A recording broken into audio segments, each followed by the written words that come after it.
ممتاز مفتی کا افسانہ چکٹ گاڑی، ہونکتا ہوٹر اور موم بتی۔ لا حول ولا قوت، کتنی بے معنی خبر ہے۔ میں نے غصے میں اخبار اٹھا کر پرے پھینک دیا۔ بھلا ماننے کی بات ہے کہ کیا کہانی اس قدر پراثر ہو کہ سننے والے کو فساد پر آمادہ کر دے؟ میں نہیں مانتا، میں نے چلا کر کہا۔ ایسے ہی من گھڑت خبریں چھاپ دیتے ہیں۔ بھائی میں خود کہانیاں لکھتا ہوں، ساری زندگی اسی دھندے میں گزری ہے۔ ادبی انجمنیں شاہد ہیں کہ میری کوئی کہانی کبھی کسی کا کچھ نہیں بگاڑ سکی، ایمان سے۔ لوگ سنتے ہیں، اوئے اوئے کر کے خاموش ہو جاتے ہیں، کبھی کبھار انجانے میں واہ بھی کر دیتے ہیں، لیکن جلد ہی ہوش میں آ کر تنقید کی چمٹیاں، کینچیاں، چھریاں نکال لیتے ہیں اور پھر چیر پھاڑ کر رکھ دیتے ہیں۔ کہانی کو کم لکھنے والے کو زیادہ۔ اس روز صبح سویرے سے میں اخبار لیے بیٹھا تھا، سب سے پہلے یہی خبر نظر آئی تھی کہ مزدور شٹل میں کسی بڑے میاں نے کہانی سنائی، جسے سن کر سبھی مشتعل ہو گئے۔ فساد برپا ہو گیا، 2 مارے گئے، 5 زخمی ہو گئے۔ آپ کہیں گے اتنی غیر اہم خبر میری نگاہ پر کیسے چڑھی؟ آپ سے کہہ دوں تو کیا حرج ہے کہ میں صرف غیر اہم خبریں پڑھا کرتا ہوں۔ اخبار پڑھنا بھی مجھے میرے دوست ابن انشا نے سکھایا۔ وہ کہتے ہیں مفتی، سچی اور عوامی خبریں پڑھنا چاہتے ہو تو غیر اہم خبریں پڑھو، اس لیے اخبار کو الٹی طرف سے کھولو جہاں غیر اہم خبریں ہوتی ہیں۔ اہم خبریں کبھی سچی نہیں ہوتی۔ جن مسائل سے بڑوں کی غرض و غایت وابستہ ہو، نہ سچی ہو سکتی ہیں نہ عوامی۔ لہٰذا عوام سے متعلق خبریں پڑھو جو اخبار میں غیر اہم صفحات پر ڈھیر کر دی جاتی ہیں۔ مثلاً فلاں خاتون کے گھر 2 سروں والا بچہ پیدا ہوا، فلاں کے گھر میں جنات کی خشت باری ابھی تک جاری ہے، راہ چلتے نوجوان نے خاتون کو آنکھ ماری اور پکڑا گیا۔ ایسی خبریں اس روز اخبار میں پڑھ کر میں سوچ میں پڑ گیا، ممکن ہے یہ درست ہو، بھلا غیر سیاسی خبر میں جھوٹ ملانے کی کیا ضرورت تھی؟ جوں میں سوچتا گیا تو شکوک پیدا ہوتے گئے۔ یہ کیسے ممکن ہے کہ کوئی کہانی اس قدر پراثر ہو کہ فساد پر آمادہ کر دے؟ پھر خیال آتا، آخر ادبی محفل میں بھی تو کہانی سننے والے آستین چڑھا کر بات کرتے ہیں اور میز پر مکے مارنے سے بھی گریز نہیں کرتے، اس لحاظ سے تو خبر درست ہو سکتی ہے۔ پھر خیال آتا، نہیں یہ نہیں ہو سکتا، ادبی محفل میں تو پڑھے لکھے لوگ ہوتے ہیں، ہر کسی نے تنقید پر کوئی نہ کوئی کتاب پڑھ رکھی ہوتی ہے، لہٰذا وہ اپنے علم کا مظاہرہ کرنے پر مجبور ہوتا ہے، اور علم کا مظاہرہ دوسرے کی بات رد کرنے میں ہی ہوتا ہے، سپورٹ کرنے میں نہیں۔ پھر یہ بھی ہے کہ ادبی محفل کا حال واحد وہ جگہ ہے جہاں ادیب کو کھل کر بات کرنے کا موقع ملتا ہے۔ باہر سیاستیے بولنے نہیں دیتے، گھر میں بیوی، اور پھر یہ بھی تو ہے کہ معترض کا مقصد کہانی پر بات کرنا نہیں ہوتا بلکہ اپنی ادبی صلاحیتیں چھانٹنا ہوتا ہے۔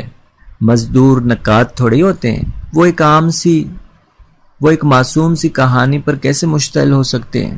خبر من گھڑت ہے، میں نے چیخ کر کہا اور غصے میں اخبار پھینک دیا۔ عین اس وقت سجاد آ گیا۔ سجاد میرا دوست ہے، یقیناً آپ اسے جانتے ہوں گے، بھائی مشہور جرنلسٹ ہے۔ وہ آتے ہی بولا، کون سی خبر من گھڑت ہے؟ خبر ہے کہ چلتی گاڑی میں ایک مزدور نے ایک کہانی سنائی جسے سن کر لوگ اس قدر مشتعل ہو گئے کہ فساد برپا ہو گیا، 2 مارے گئے، 5 زخمی ہو گئے، لیکن میں نہیں مانتا کہ کوئی کہانی اس قدر پراثر ہو سکتی ہے۔ کیوں نہیں ہو سکتی؟ وہ بولا، بھائی میں خود افسانہ نویس ہوں، میں جانتا ہوں کہ ایسا نہیں ہو سکتا۔ کیوں نہیں ہو سکتا؟ سجاد تن کر کھڑا ہو گیا۔ بھئی ایک کہانی کی وجہ سے اتنا بڑا فساد برپا ہو جائے، بات سمجھ میں نہیں آتی۔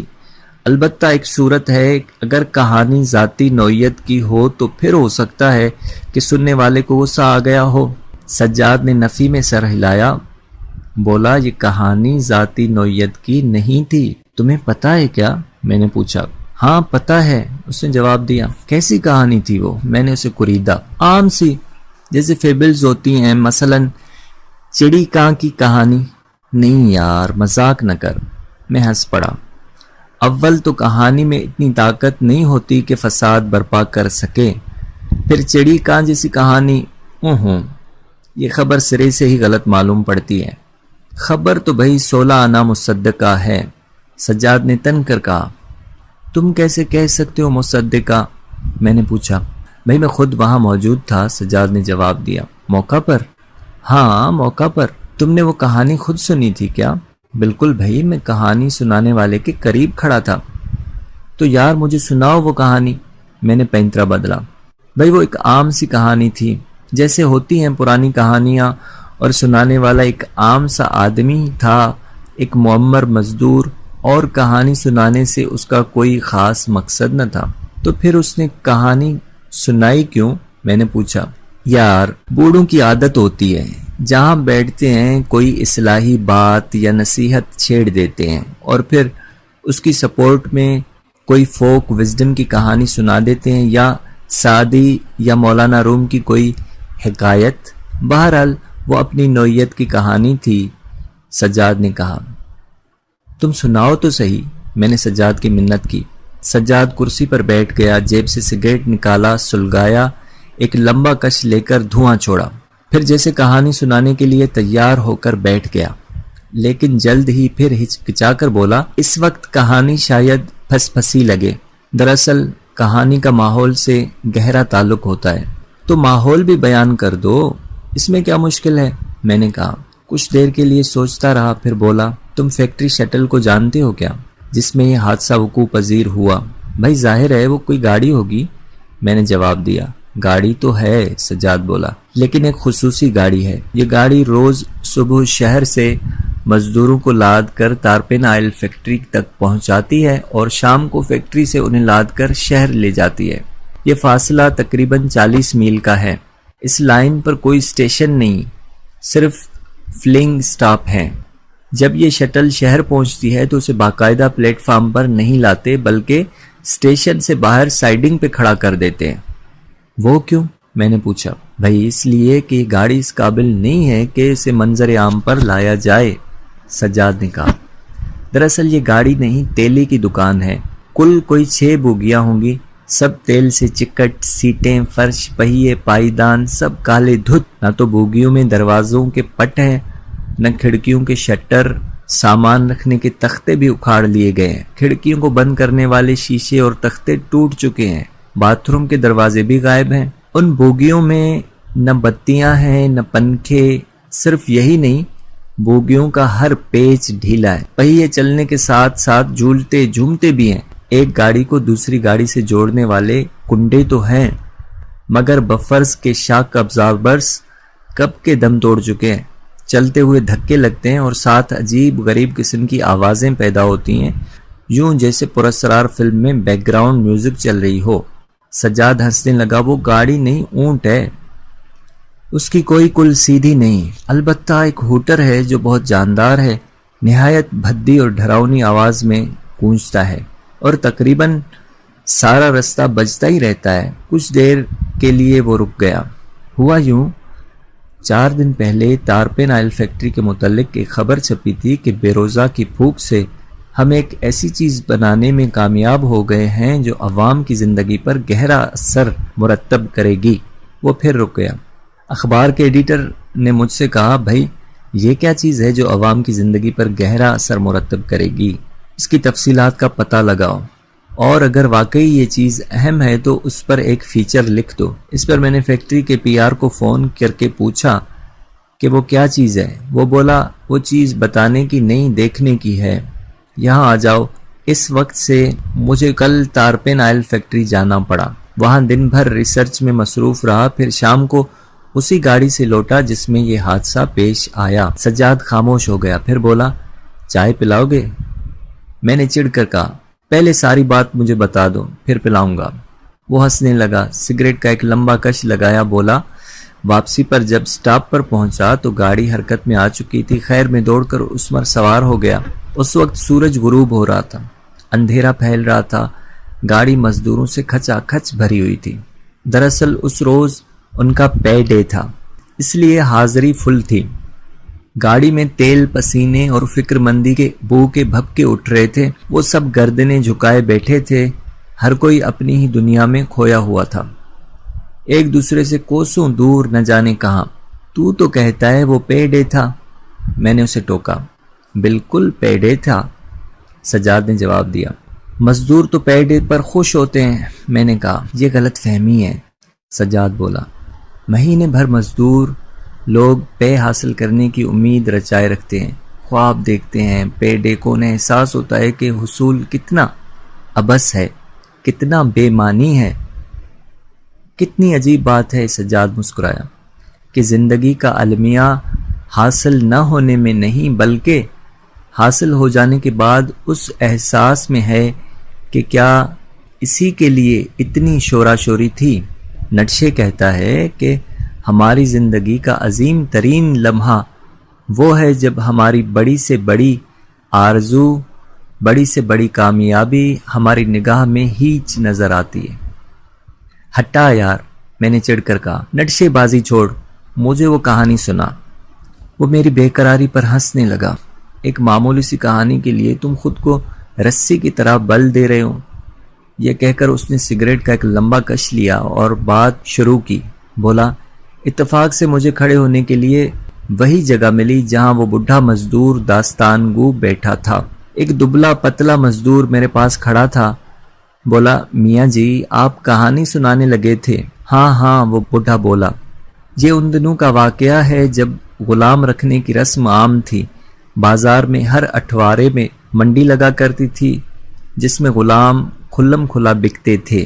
سوداگر بکنے والے کو تھڑے پر کھڑا کر کے اس کی خوبیاں گنواتے تھے کہ دیکھ لو، مضبوط آدمی ہے، نوجوان ہے، طاقتور ہے، کام کر سکتا ہے، بے داغ ہے۔ جس طرح گھوڑے کو بیچتے وقت اس کے دانت دکھاتے ہیں۔ پھر بولی شروع ہو جاتی۔ جو سب سے اونچی بولی دیتا، غلام ہمیشہ کے لیے اسی کی ملکیت ہو جاتا اور مالک اس سے زندگی بھر جو چاہے کام لیتا۔ گاڑی چیختی چلاتی کراہتی ہوئی چلی جا رہی تھی۔ گرد و پیش کا ویران علاقہ دھندلا ہو چکا تھا۔ رات کا اندھیرا ہر چیز کو اپنی لپیٹ میں لے رہا تھا۔ گاڑی کے اندر فکر مندی اور اداسی کے انبار لگے ہوئے تھے۔ مزدوروں کی شکلیں دھندلائی جا رہی تھی۔ ہوٹر اپنی بھدی آواز میں کرا رہا تھا۔ کچھ دیر بعد میاں جی بولے، پھر جو بندے کو غلام بنانے کے خلاف آوازیں لگنے لگیں تو ملک کے قانون میں تبدیلی کر دی گئی۔ ملک میں ڈھنڈورا پیٹ کر اعلان کر دیا گیا کہ جس طرح مالک کو حق حاصل ہے کہ وہ جب چاہے اپنے غلام کو منڈی میں لا کر بیچ سکتا ہے، اسی طرح آئندہ سے غلام کو بھی حق حاصل ہوگا کہ وہ جب چاہے خود کو بکنے کے لیے پیش کر دے۔ مطلب یہ کہ جب جس غلام کو اپنا آقا پسند نہ ہو وہ شہر کے قاضی کے پاس جائے، اگر قاضی اسے بکنے کی اجازت دے دے تو منڈی میں خود کو بکنے کے لیے پیش کر دے۔ بولی میں جو قیمت ملے وہ اپنے پہلے مالک کو دے دے اور خود کو نئے مالک کے حوالے کر دے۔ میاں جی پھر خاموش ہو گئے۔ گاڑی میں بیٹھے ہوئے مزدور جوں کہ توں چپ چاپ بیٹھے تھے۔ ایسا معلوم ہوتا تھا جیسے کوئی کہانی سن نہیں رہا تھا، ہر کوئی اپنی ہی سوچ میں کھویا ہوا ہو۔ صرف وہی دبلا پتلا مزدور ہنکارا بھر رہا تھا، جی میاں جی پھر؟ میاں جی نے سر اٹھایا، ایک لمبی آہ بھری اور بولے، شہر میں ایک غلام تھا زبیر۔ نوجوانی کا عالم تھا، مسیں بھیگ رہی تھی، جسم میں جان تھی، ناک نقشے میں جاذبیت تھی۔ وہ ہر چوتھے دن شور مچا دیتا، میں بکوں گا، میں اس مالک کے پاس نہیں رہوں گا۔ اس مالک میں کیا عیب ہے جو تو اس کے پاس نہیں رہے گا؟ قاضی نے پوچھا۔ زبیر بولا، یہ مالک مجھ سے اچھا برتاؤ نہیں کرتا، میں سارا دن اس کے کاموں میں جتا رہتا ہوں، خود تو تازی روٹی کھاتا ہے اور مجھے کھانے کو باسی دیتا ہے۔ قاضی نے زبیر کو بہت سمجھایا بجھایا کہ اتنی سی بات کو دل پر نہیں لگاتے، لیکن زبیر نہ مانا۔ قاضی نے اسے بکنے کی اجازت دے دی اور وہ پھر سے بک گیا۔ اپنے نئے مالک کے گھر چند ہی روز رہنے کے بعد زبیر نے پھر شور مچا دیا، میں بکوں گا، میں بکوں گا، میں اس مالک کے پاس نہیں رہوں گا، اس لیے کہ یہ خود گیہوں کی کھاتا ہے اور مجھے جو کی دیتا ہے۔ قاضی نے پھر اسے بہت سمجھایا بجھایا مگر وہ نہ مانا اور پھر بک گیا۔ تیسرے مالک کے گھر پہنچتے ہی زبیر نے پھر چیخ و پکار شروع کر دی، اس سے تو بہتر میرا پہلا مالک ہی تھا جو اگرچہ جو کی دیتا تھا لیکن 2 وقت تو دیتا تھا، یہ تو صرف 1 وقت کی روٹی دیتا ہے اور وہ بھی روٹی نہیں بلکہ پانی میں بھگوئے ہوئے سوکھے ٹکڑے۔ یہ مجھے انسان نہیں جانور سمجھتا ہے، میں اس کے پاس نہیں رہوں گا۔ قاضی بولا، زبیر میں نے تجھے پہلے ہی خبردار کر دیا تھا کہ مالک ایسے ہی ہوتے ہیں، اب میں تجھے کیا سمجھاؤں؟ گاڑی کے ہوٹر نے زور سے لمبی چیخ ماری۔ بوڑھا رک گیا۔ گاڑی ہونک رہی تھی، یوں جیسے سسکیاں بھر رہی ہو۔ کل پرزے کڑکڑا رہے تھے۔ انجن یوں چیخ رہا تھا جیسے چلا چلا کر کہہ رہا ہو، بکوں گا میں بکوں گا۔ گاڑی کے اندر خاموشی کا تمبو تنا ہوا تھا۔ گھپ اندھیرے میں سے دبی دبی آہوں کراہوں کی آواز سنائی دے رہی تھی۔ پھر میاں جی دبلے پتلے واحد سامع کی آواز سنائی دی۔ پھر کیا ہوا؟ میاں جی بولے۔ زبیر کی آوازیں آتی رہیں، میں بکوں گا میں بکوں گا۔ پہلے ان آوازوں میں غصے کا رنگ تھا، پھر آہستہ آہستہ ان میں دکھ کا پہلو ابھرتا گیا۔ پکاریں کراہوں میں بدلتی گئیں اور وہ بکتا گیا۔ پھر دفعتاً اس کی آواز خاموش ہو گئی۔ زبیر چپ ہو گیا۔ زبیر کو یوں چپ دیکھ کر لوگ چونکے۔ یہ کیا ہوا؟ زبیر چپ کیوں ہو گیا؟ سارے مزدور اور غلاموں میں چیمے گوئیاں ہونے لگیں۔ ایک بولا، زبیر کو آخر کار آقا مل گیا ہے، وہ خوشی کی وجہ سے چپ ہو گیا ہے۔ دوسرے نے کہا، چلو مان لیا کہ وہ خوش ہے، پھر وہ خوش دکھتا کیوں نہیں ہے؟ پہلے اس کا چہرہ کتنا صاف تھا، اس پر بشاشت جھلکتی تھی، مگر اب ماتھے پر تیوری چڑھی بیٹھی ہے، آنکھیں اندر دھس گئی ہیں۔ ایک بوڑھے غلام سے کہا، وہ اس لیے چپ ہو گیا ہے کہ اب وہ جان گیا ہے۔ اس کے بعد جب بھی زبیر بازار میں نکلتا تو لوگوں کی نگاہیں اس پر مرکوز ہو جاتیں۔ دیکھو وہ قاضی کی طرف جا رہا ہے، وہ ضرور بکنا چاہتا ہے۔